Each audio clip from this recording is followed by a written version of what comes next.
இப்போ நீங்கள் அந்த லைட்டிங்ஸில் பார்த்தீங்கன்னா, இந்த சென்டரில் இருக்கக்கூடிய அந்த க்ரீன் பேட்டரி லைட் மட்டும் தான் எரியும். ஆனால் ஆன் ஆகிட்டுருக்கும். ஏன்னா மேலே ஒரு சன் மாதிரி பார்த்தீங்களா, அது ஆக்சுவலாக சோலார் பேனலோடது. அது கனெக்ட் ஆகலை ஆக்சுவலாக. அதை கனெக்ட் பண்ணலை.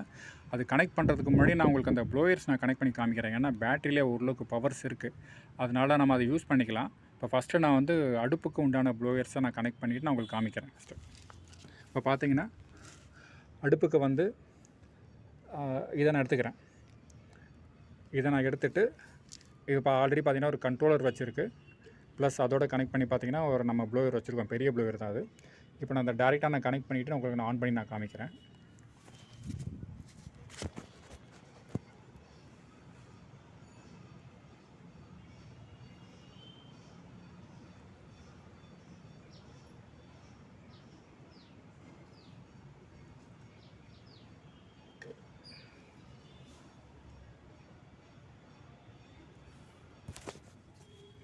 இப்போ கனெக்ட் பண்ணியாச்சு.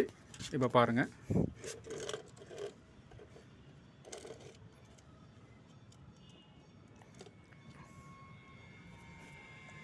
இப்போ பார்த்தீங்கன்னா இது வந்து ஆக்சுவலாக 6 இன்ச்சுக்கு உண்டான பெரிய ப்ளோயர் தான். நம்ம எவ்வளோ கொடுக்குறோமோ அவ்வளோ பவர். இப்போ பார்த்தீங்கன்னா நல்லா காற்று வரும். அந்த காற்று வர்றது வீடியோவில் தெரியாது. ஆனால் அதை சுற்றுறதை பாருங்கள். ஓரளவுக்குன்னா நம்ம அந்த குறைக்கவும் ஒரு மூமெண்ட்ஸ் குறையும்.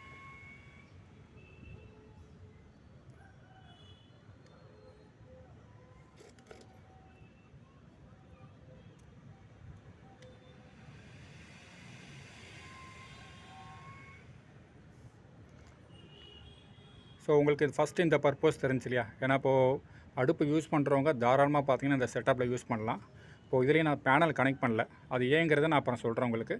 இப்போது இந்த செட்டப் நான் கழட்டிடலாம். இதை நான் டிஸ்கனெக்ட் நான் பண்ணிடுறேன் இப்போது.